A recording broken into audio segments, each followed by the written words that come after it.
ঘটনা ওই যে রিয়া মারা গেছিল, ওর জানাজার নামাজের টাইম দিয়েছিল আসরের পরে। আমরা জানাজার নামাজ পড়েছি এবং লাশ ওইখানে গোরস্থানে দাফন করেছি। পরে শেষ করার পরে মোনাজাত করা হচ্ছে, মোনাজাত শেষ চলে আসতেছি, এখানে মোর পাই নাই, বাড়ি পাই নাই, তার মধ্যেই জোরে একটা আওয়াজ হওয়ার পরে এখন দেখতেছি আগুন চারদিক ছাড়াই গেছে। সামনে দড়িপাড়ে আসি দেই 5 জন লোক ওই যা পুরা লোক পড়ে আছে রাস্তার পর। এরা আগুন ধরাইতে গিয়ে পুড়লো না নিবিবের যায় পুড়লো, এটা কেউ দেখেও নাই, জানেও না। না এগুলো আমরা দেখেও নাই। ওর মধ্যে আপনার ভাইও ছিল? আমার ভাইও ছিল।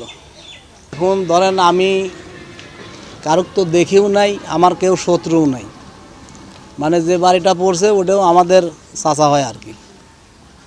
তো এখন আপনার ভাই? হ্যাঁ মারা গেছে আমার ভাই।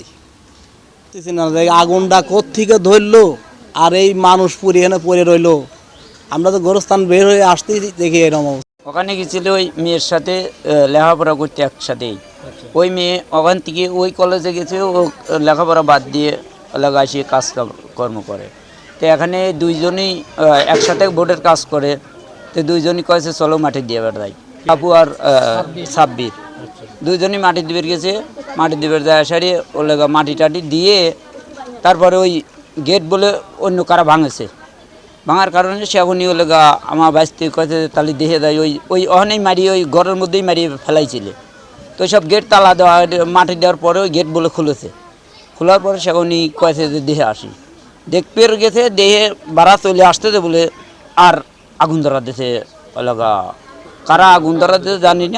আরও সাথে আরও 3টে ওই গ্যাস সিলিন্ডার বাস্ট হয়েছে। সিলিন্ডার বাস্ট হয়ে আছে, সিলিন্ডারই মনে হয় বাস্ট হয়েছে। তাছাড়া আমরা তো অনেক কেউ ছিলাম না, বুঝছেন। ওই এলাকার আমার বাঁচতে এখান থেকে গেছে। ওরা সব একসাথে মেয়ের সাথে পড়তো, পড়ার কারণে ওরা মেয়েটা মারা গেছে। ওরাও শোক পালন করছে, ওরাও কষ্ট লাগেছে। ওরা জানাজা দিতে গেছে, আমিও এক জায়গায় ছিলাম, আসার কারণে ওদের আমি পাই না, সঙ্গে সবাই গেছে, অনেকজনই গেছে। তারপর আমিও যাই, যার পরে জানাজার দেওয়ার পরে মাটিও দিয়েছে। মাটি দিয়ে আসার পরে দেখি ওরা দুজন একখানে বসে আছে।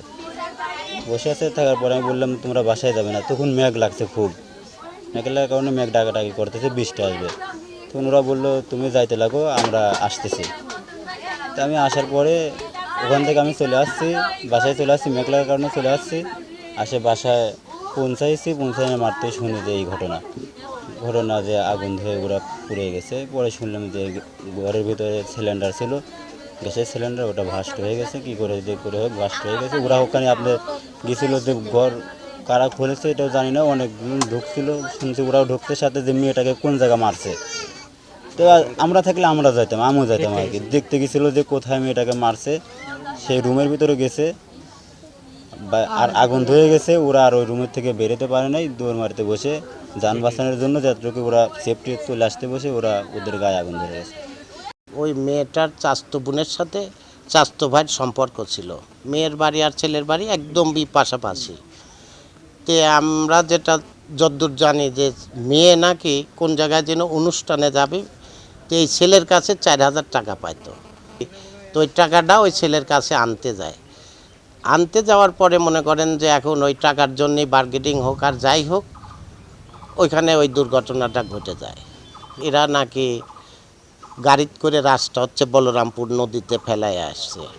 তারপরে ওই এলাকার লোক রাত 11টায় একটা প্রাইভেট কার বাড়াইছে, ওটা একটা গাড়ি গেছে, একটা চরে সবাই জানাজানি হয়েছে। পরের দিন সকালে যখনই হ্রাস পাইছে তখনই ও সন্দেহ করেছে ওই প্রাইভেটটা আছে। তারপরে প্রশাসন আছে, ডিবি তদন্ত করে ওই প্রাইভেটওয়ালাক ধরেছে। তারপরে যারা মারেছে, যারা সাথে থেকে ফেলাইছে, তাদের শুধু 3 জনকেই অ্যারেস্ট করেছে ডিবি সঙ্গেই। ভিতরে ঢুকেছে আগুন দেওয়ার জন্য, কেউ পেট্রোল ছাড়েছে, কেউ হচ্ছে আপনার গ্যাসের লাইন, সিলিন্ডারের লাইন ছাড়েছে, মানে চুলার লাইন ছাড়েছে। তে কে না কারা ওর মধ্যে থেকে ম্যাচ মেরে দিয়েছে। এরা বাড়ায় সমর পায় নাই, এরা পুড়ে গেছে। এরকমই আর কি যা শুনছি। হ্যাঁ, যে এরাও ওই বাড়িতে হয়তো আগুন দিতেই গেছে। বাড়িতে গেছে না দেখতে গেছে না নিবাইতে গেছে তাও জানি না। তো সম্ভবত কেউ তো ইচ্ছা করে মরতে যায় না। এখানে অনেক লোক আছে, অনেকেই মনে করতেছে দেখতে আসছে, আমরা কি বলতে শুনতে আসছে, এরকম হতে পারে। কি হয়েছে আমি জানি না, তবে ঘটনাটা অত্যন্ত দুঃখজনক এবং মর্মান্তিক। এবং আরও 2টা ছেলে মারা গেছে, এবং যে মেয়েটা মারা গেছে সে মেয়েটা অত্যন্ত দুঃখজনক, এরা আমার প্রতিবেশী।